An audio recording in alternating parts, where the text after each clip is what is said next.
कहानी की शुरुआत में हम अमेरिका के एक छोटे से टाउन में लोगों को नदी किनारे पिकनिक मनाते हुए देखते हैं। लेकिन तभी अचानक बिना किसी इंसान के एक बोट नदी में तैरती हुई उनके करीब आई। लेकिन बोट के अंदर जो मिला वो देखकर ये लोग हैरान रह गए। इस बोट के अंदर एक बुरी तरह से गली सड़ी डेड बॉडी थी। ये शरीर बहुत ज्यादा बुरी हालत में था। जल्द ही वहाँ का पुलिस चीफ जॉन हॉकिंस वहाँ पहुँच गया। हॉकिंस के आने से पहले ही फोरेंसिक ऑफिसर कॉनी वहाँ पहुँच चुकी थी। उसने हॉकिंस को बताया कि डेड बॉडी बहुत बुरे हाल में है और इसके शरीर में हड्डियां तो हैं ही नहीं, सिर्फ मांस बचा है। ये बहुत अजीब सा केस था। ऐसा लग रहा था किसी ने हड्डियां निकाल ली हों, जो कर पाना आमतौर पर नामुमकिन सा लगता है। शरीर को पोस्टमार्टम के लिए भेज दिया गया। जेकब नाम के डॉक्टर ने शरीर का निरीक्षण किया। पूरी जांच पड़ताल के बाद जेकब ने हॉकिंस को बताया कि ऐसा ही लग रहा है कि किसी ने बड़े ही ध्यान से सारी हड्डियां निकाल ली हों। लेकिन सोचने की बात यह है कि ऐसा किया कैसे होगा उसने। जेकब को इस शरीर के अंदर एक मधुमक्खी जैसा कीड़ा भी मिला।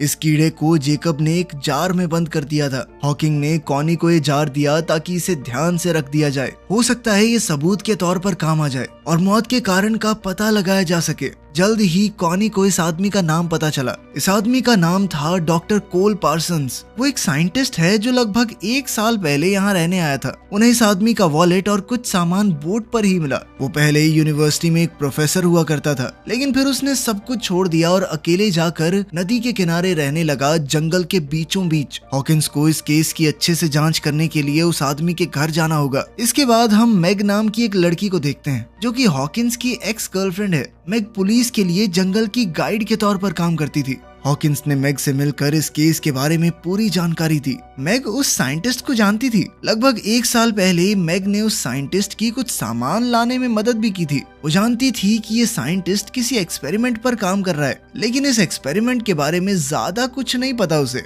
हॉकिंस ने मैग को अपने साथ चलने के लिए कहा ताकि इस केस की अच्छे से छानबीन हो सके और मैग इसके लिए तुरंत मान भी गई।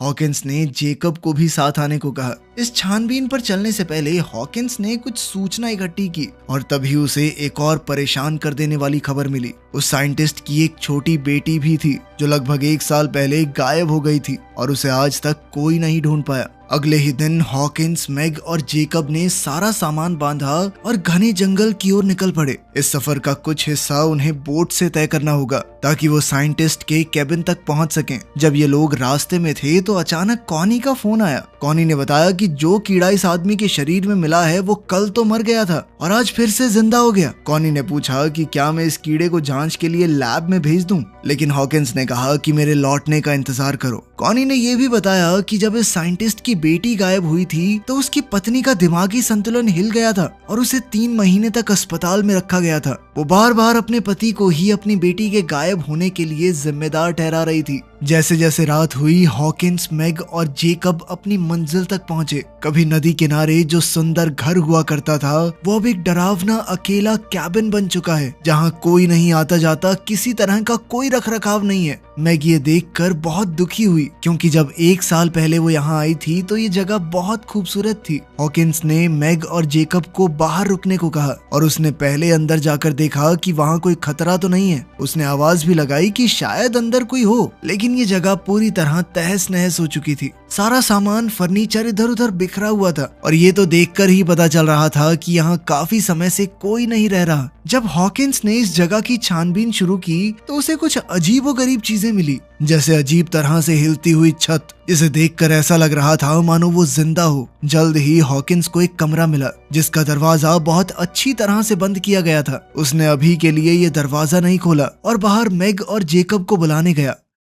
रात बहुत ज्यादा हो गई थी, इसीलिए उन्होंने सोचा कि जंगल में वापस जाना सही नहीं रहेगा, रात को यहीं रुक जाते हैं। लेकिन इस जगह का माहौल बहुत ही अजीब और डरावना था। घर में घूमते हुए भी अजीब और डरावनी आवाजें गूंज रही थी। हॉकिंस ने कहा कि डरने की बात नहीं है, ये आवाजें किसी चूहे या रकून की होंगी। लेकिन असल में तो टेंशन बढ़ती गई। अचानक इस कैबिन की लाइटें जलने बुझने लगी, जिससे ये जगह और भी ज्यादा अजीब और डरावनी लगने लगी। जल्द ही उन्हें एक बेसमेंट का दरवाजा दिखाई दिया। उन्होंने सोचा कि नींद तो यहाँ वैसे भी नहीं आएगी, तो थोड़ी छानबीन ही कर लेते हैं। नीचे बेसमेंट में उन्हें एक बड़ी बिजली पैदा करने वाली मशीन मिली। ये अजीब सी मशीन एक बड़े इंडस्ट्रियल चार्जर जैसी लग रही है। पूरी तरह इस मशीन का क्या काम है ये उन्हें भी समझ नहीं आया, लेकिन ये मशीन काफी ताकतवर और खतरनाक लग रही है। हॉकिंस ने जो रिसर्च यहाँ आने से पहले की थी उसमें भी ऐसी किसी मशीन का जिक्र था। इस घर की रसोई में छानबीन करते हुए उन्हें पता चला कि रसोई की अलमारी से कुछ तारें ऊपर की तरफ जा रही हैं। इन तीनों ने अंदाजा लगाया कि जो भी मशीन इस घर में मौजूद है वो जरूर ऊपर वाले कमरे में होगी। खैर जो कमरा हॉकिंग को पहले बंद मिला था वो खुद ब खुद खुल गया। हॉकिन ने अपने दोस्तों को बुलाया और तीनों अंदर चले गए। दीवारों पर अजीबोगरीब फोटोज लगी हुई थी और तंत्र मंत्र से जुड़े हुए रहस्यमयी निशान बने हुए थे, लेकिन कुछ साइंस से जुड़ी चीजें भी थी। ये साइंस और काले जादू का एक मिक्सचर सा लग रहा था। वहाँ कुछ फोटोज तो बहुत ज्यादा दिल दहला देने वाली थी। वो लोग छानबीन कर ही रहे थे कि अचानक एक मकड़ी ने जेकब के मुंह पर काट लिया। डरा और घबराया हुआ जेकब अपने कमरे के बाहर भागा। हॉकिंस ने कॉनी को फोन किया और कहा कि पता लगाओ ये अजीबोगरीब घर किसने बनाया है, लेकिन छत से आ रही इलेक्ट्रोमैग्नेटिक रेडिएशन की वजह से उसके फोन का सिग्नल टूट गया। वहीं जेकब और हॉकिन के बीच में भी मैग को लेकर कुछ टेंशन थी। दरअसल हॉकिन से पहले मैग जेकब की गर्लफ्रेंड थी और वो आज भी कहीं ना कहीं उससे प्यार करता था। इस वजह से उन तीनों के बीच में माहौल थोड़ा अजीब हो गया। जैसे ही वो लोग सोने की तैयारी करने लगे, हॉकिन का कहना था कि उन तीनों को एक ही कमरे में रुकना चाहिए ताकि अगर कोई भी खतरा आए तो वो लोग मिलकर उसका सामना कर सकते हैं। लेकिन मैग ने कहा कि देखो मुझे अपना खुद का कमरा चाहिए, मैं नहीं एडजस्ट कर सकती तुम लोगों के साथ। रात को जेकब बहुत बीमार हो गया, शायद उस मकड़ी के काटने की वजह से। कोई भी ठीक से नहीं सो पा रहा था। मैग हॉकिंस के कमरे में आ गई क्योंकि उसे लग रहा था कि इस जगह में कोई बहुत ही बुरी सी शक्ति है। हालांकि उसने आज तक जंगल में बहुत सी रातें अकेली बिताई हैं, लेकिन इस जगह का एहसास कुछ अलग सा है। कोई बहुत बुरी शैतानी शक्ति मौजूद है यहाँ पर। बातों बातों में ये दोनों करीब आ गए और इनके बीच में नजदीकियां बढ़ने लगी। तभी हम देखते हैं कि छत से खुद ब खुद एक सीढ़ी नीचे की तरफ आई। जेकब की हालत बद से बदतर होती जा रही थी। ऐसा लग रहा था मानो वो पूरी तरह से अपने वश में नहीं है। अचानक बाहर से कुछ आवाज आई। मैग और हॉकिंस ने जल्दी से कपड़े पहने। वो हथियार उठाकर बाहर निकले तो सामने एक औरत उनकी तरफ बंदूक ताने खड़ी थी। ये औरत कोई और नहीं बल्कि लिंडा है, डॉक्टर कोल पार्सन की बीवी, जो अपने गुमशुदा पति को ढूंढती हुई यहाँ आई थी। हॉकिंस ने उसे समझाया कि मैं पुलिस वाला हूँ और तुम्हारे पति की डेड बॉडी मिल चुकी है नदी के किनारे। लिंडा को समझ आ गया कि ये लोग उसे कोई नुकसान नहीं पहुंचाएंगे, तो उसने अपनी बंदूक नीचे कर ली। जब ये लोग बातचीत कर रहे थे तो मैग बेसमेंट में गई ताकि कैबिन की बिजली को वापस लाने का कोई तरीका ढूंढा जाए। तभी हमने वहाँ बच्ची की एक डरावनी परछाई देखी जो मैग का पीछा कर रही है। मैग को वहाँ एक गुड़िया मिली जिसे उसने अपने साथ रख लिया। तभी हॉकिंस ने देखा कि जेकब वहाँ नहीं है और वो उसे ढूंढने बाहर चला गया। बाहर जाकर उन्होंने देखा कि ऊपर वाले कमरे में कुछ अजीब सी आवाजें आ रही हैं। हॉकिंस, मैग और लिंडा छत की तरफ बढ़ने लगे तो देखा कि जेकब इस अजीबोगरीब मशीन में फंसा हुआ है। उन्होंने जेकब को खींचकर बाहर निकाला, लेकिन ऐसा लग रहा था मानो जेकब अब जेकब रहा ही नहीं। वो पूरी तरह से खोया खोया लग रहा था। इसी घटना के दौरान लिंडा को अपनी खोई हुई बेटी की आवाज सुनाई दी, जो ऊपर वाले कमरे से अपनी माँ को आवाज लगा रही है। जेकब को मशीन से निकालने के बाद हॉकिन और बाकी लोगों ने जेकब से सवाल पूछे कि ये मशीन आखिर शुरू कैसे हुई है और वो ऊपर वाले कमरे में क्या करने गया था। जेकब बेचारा घबराया और कमजोर सा लग रहा था। वो बार बार यही बात दोहरा रहा था कि मुझे नहीं पता ये सब कैसे हुआ। लिंडा उस मशीन के सामने खड़ी होकर थोड़ा घबराई हुई उसे देख रही थी। मैग वहां आई और लिंडा से पूछा कि तुम्हें कोई अंदाजा है कि ये मशीन है क्या। लिंडा ने बताया कि ये एक इलेक्ट्रोमैग्नेटिक मशीन है जो बहुत ताकतवर मैग्नेटिक फील्ड बनाने में इस्तेमाल की जाती है। उसने आगाह किया कि ये मशीन इंसानों के लिए बहुत ही ज्यादा खतरनाक और जानलेवा है। हॉकिंस लिंडा को उस कमरे में ले गया जहां वो अजीबोगरीब फोटोज दीवारों पर चिपकी हुई थी। लिंडा ये सब देखकर और ज्यादा घबरा गई। वो अपने पति के साथ 10 साल रही है और उसे अच्छी तरह से जानती है कि ये काम उसका बिल्कुल नहीं है। उसने पूरे कॉन्फिडेंस के साथ कहा कि ये काम मेरे पति का बिल्कुल नहीं है। अब उसे डर था कि शायद किसी बेहद डरावनी चीज ने मेरे पति को अपने वश में कर लिया है। तभी हॉकिंस को वहाँ एक लैपटॉप मिला जिस पर पासवर्ड लगा हुआ था, तो वो उसे खोल नहीं पाया। उसने लिंडा से इस पासवर्ड को खोलने में मदद मांगी। इससे पहले कि वो कुछ करते, उन्हें खिड़की से घर के बाहर कोल खड़ा हुआ मिला जो कि जिंदा और बिल्कुल ठीक था। वो घबरा कर बाहर की तरफ भागे और समझ गए कि ये कोई भ्रम नहीं है, कोल सच में जिंदा है। गुस्से में लिंडा ने कोल को एक जोरदार थप्पड़ दे मारा, लेकिन कोल ने कोई उल्टा जवाब नहीं दिया। उसने कहा कि तुम्हारा गुस्सा जायज है और मारो चाहे मुझे। अंदर चलकर सब लोग आराम से बैठ गए। हॉकिंस ने कोल से पूछा कि तुम इतने वक्त से कहां पर थे और यहाँ क्या हुआ, ये घर ऐसी हालत में क्यों है। उसने नदी के पास बोट में मिली डेड बॉडी के बारे में भी कोल को बताया। कोल इन सब बातों को हंसकर टाल रहा था। उसने मशीन के बारे में किसी भी सवाल का सीधा जवाब नहीं दिया। पुलिस स्टेशन में कॉनी लगातार हॉकिंस से संपर्क करने की कोशिश कर रही थी। जो मक्खी उस लाश के शरीर में मिली थी वो जिंदा तो हो ही गई थी, लेकिन अब वो 2 मक्खियों में बदल चुकी है। इसकी वजह कोल की वो मशीन हो सकती है। वहीं हम देखते हैं कि जेकब की हालत अब बद से बदतर होती जा रही थी। उसके शरीर में डरावने बदलाव शुरू हो गए थे। नाखूनों के ऊपर नए नाखून उगने लगे, जल्द ही नए दांत भी, और हड्डियों के ऊपर हड्डियां उगने लगी। वो बहुत तेजी से बदल रहा था। ये सब कुछ शायद उस मशीन की रेडिएशन की वजह से हुआ है। हॉकिन ने कोल से काफी सवाल जवाब किए, लेकिन कोल ने कोई भी सही जवाब नहीं दिया। यहाँ तक कि जब लिंडा ने उससे पूछा कि तुम कहाँ गए थे,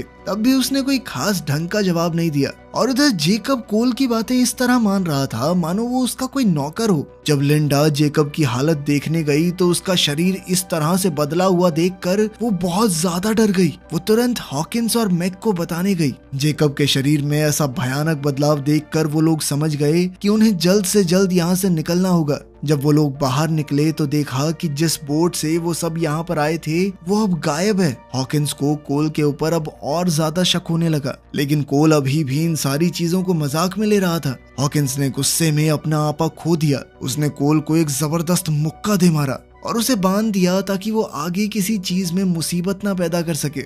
लिंडा ने कहा कि हमें थोड़ा ढूंढना चाहिए, यहाँ आसपास कोई तो होगा ही जो यहाँ से बाहर निकलने में हमारी मदद कर सके। हॉकिंस और मैग आसपास लोगों की तलाश में वहां से निकल गए। वो जल्द ही एक कैंपिंग साइट पर पहुंचे जहां बहुत सारा सामान पड़ा था। रहने खाने की जगह भी थी, लेकिन इस कैंप के अंदर बहुत सारी सड़ी गली डेड बॉडीज पड़ी हैं, जिन्हें देखकर वो दोनों तुरंत वहां से दूर भागे। ये घिनौना दृश्य देखकर मैग उल्टियां करने लगी। हॉकिंस ने उसे शांत करने की कोशिश की, लेकिन इसी दौरान मैग ने भावुक होकर कहा कि मैं प्रेग्नेंट हूँ, मेरे पेट में तुम्हारा ही बच्चा है। इस वक्त कैबिन में लिंडा कोल के साथ अकेली थी। लिंडा ने जब सच की कड़ियों को जोड़ना शुरू किया तब उसे समझ आया कि कोल ने बहुत सी सच्चाई सबसे छुपा कर रखी है। उसने कोल के लैपटॉप के पासवर्ड में टिंकर बेल डाल दिया, जिससे लैपटॉप तुरंत खुल गया। दरअसल कोल उसे पहले इसी नाम से पुकारा करता था। थोड़ी छानबीन के बाद उसे लैपटॉप में कुछ डरावनी वीडियोस मिली, जिसमें कोल ने कई लोगों पर एक्सपेरिमेंट किया। हर आदमी जो उस मशीन से गुजरा वो अपने अंदर एक बुरी शक्ति के साथ बाहर आया, जैसे कि कोई बुरी ताकत उनके ऊपर कब्जा कर लेती हो। लिंडा को ये भी पता चला कि कोल खुद भी इस मशीन से गुजर चुका है और नदी के किनारे जो लाश मिली थी वो सच में कोल की ही है। और अब जो कोल उनके सामने है वो उसका पति नहीं, एक वैश्य दरिंदा है जिसे इस मशीन ने बनाया है। इन वीडियोस में उसने ये भी देखा कि कोल ने अपनी खुद की बेटी को भी इस भद्दे एक्सपेरिमेंट में बलि चढ़ा दिया। इसी बीच कोल ने लिंडा को उस कमरे में बंद कर दिया ताकि वो उसके काम में अड़चन न डाल पाए। जब हॉकिंस और मैग वापस लौटे उन्होंने देखा कि कोल वहां से गायब है। हॉकिंस ने मैग को बाहर ही इंतजार करने को कहा ताकि वो अंदर जाकर देखे कि कोई खतरा तो नहीं है। उसने अपनी बंदूक उठाई और अंदर गया। जेकब का शरीर अचानक अंदर से खुलने लगा और एक खतरनाक जीव उसके बचे हुए शरीर से बाहर निकल आया, जिसने तुरंत हॉकिंस पर हमला कर दिया। हॉकिंस ने अपनी पूरी ताकत से इस दानव का सामना किया। ठीक तभी मैग अंदर आ गई और इस दानव पर गोली चला के उसे मार गिराया। इस भयानक दृश्य को देखकर हॉकिंस ने फैसला किया कि उन्हें इस मशीन को खत्म करना होगा ताकि ये पागलपन खत्म किया जा सके। उसने मैग की सुरक्षा के लिए उसे बाहर भेजा और मशीन को जलाने की तैयारी करने लगा। इसके लिए उसने पेट्रोल और देसी बमों का इस्तेमाल किया। जल्द ही लिंडा उस कमरे से बाहर निकल आई, हाथ में कुल्हाड़ी लिए। वो कोल को किसी भी हालत में खत्म कर देना चाहती थी। जब वो बेसमेंट में पहुंची तो उसने देखा कि उसकी बेटी मशीन के अंदर जा रही है। भावुक होकर लिंडा भी मशीन के अंदर चली गई और इस खतरनाक ताकत का शिकार बन गई। बाहर इसी महीने शिकार हुए लोग जंगल में कहीं कहीं से कैबिन की तरफ बढ़ने लगे। मैग जितने लोगों को मार सकती थी उन्हें मारती रही, लेकिन कोई फायदा नहीं था क्योंकि जंगल से ये अजीबोगरीब इंसान बहुत ज्यादा तेजी से बाहर आने लगे। उधर बेसमेंट में हॉकिंस को पेट्रोल मिला और वो उसे उठाकर ऊपर वाले कमरे में जाने लगा। अब लिंडा का शरीर भी काफी हद तक बदल चुका था, जिस वजह से मैग को मजबूरी में उसे भी गोली चलाकर खत्म करना पड़ा। ऊपर वाले कमरे में हॉकिंस और कोल के बीच हाथापाई शुरू हो गई। कोल ने हॉकिंस की 2 उंगलियां मुंह से काटकर अलग कर दी। हॉकिंस ने एक लोहे की रॉड से कोल का सर कुचल दिया। मौका मिलते ही हॉकिंस ने मशीन को आग लगा दी। आग बहुत जल्दी फैलने लगी थी, इसलिए हॉकिंस ने चिल्लाकर मैग को बाहर जाने के लिए कहा। मैग तो बाहर चली गई, लेकिन कोल दोबारा उठ गया और उसने हॉकिंस को पकड़ लिया ताकि वो बचकर न जा पाए। एक बड़े धमाके से पूरा घर उड़ गया और सब कुछ तबाह हो गया, लेकिन हॉकिंस ने उसे रोकने के चक्कर में अपनी जान कुर्बान कर दी। अब मैग अकेली रह गई थी और हर तरफ से अपने ऊपर हमला होता देखकर वो सुन्न पड़ गई। 8 महीने बाद हम देखते हैं कि मैग अपने घर पर एकदम सही सलामत है। कॉनी उसके पास आई ताकि हॉकिंस का कुछ सामान उसे दे सके। जैसे ही कॉनी सामान देकर गई, उसने ये सारा सामान जला दिया। इसके बाद हमने देखा कि मैग का सड़ा गला शरीर पेड़ के नीचे पड़ा था, जिससे पता चलता है कि असली मैग तो मर चुकी है। ये मशीन का बनाया हुआ एक बहरूपिया है और ये पक्की बात है कि उसके पेट में जो बच्चा है वो भी आम तो नहीं होगा। वीडियो पसंद आई तो लाइक कर देना, चैनल को सब्सक्राइब कर लेना। मिलते हैं अगली वीडियो में।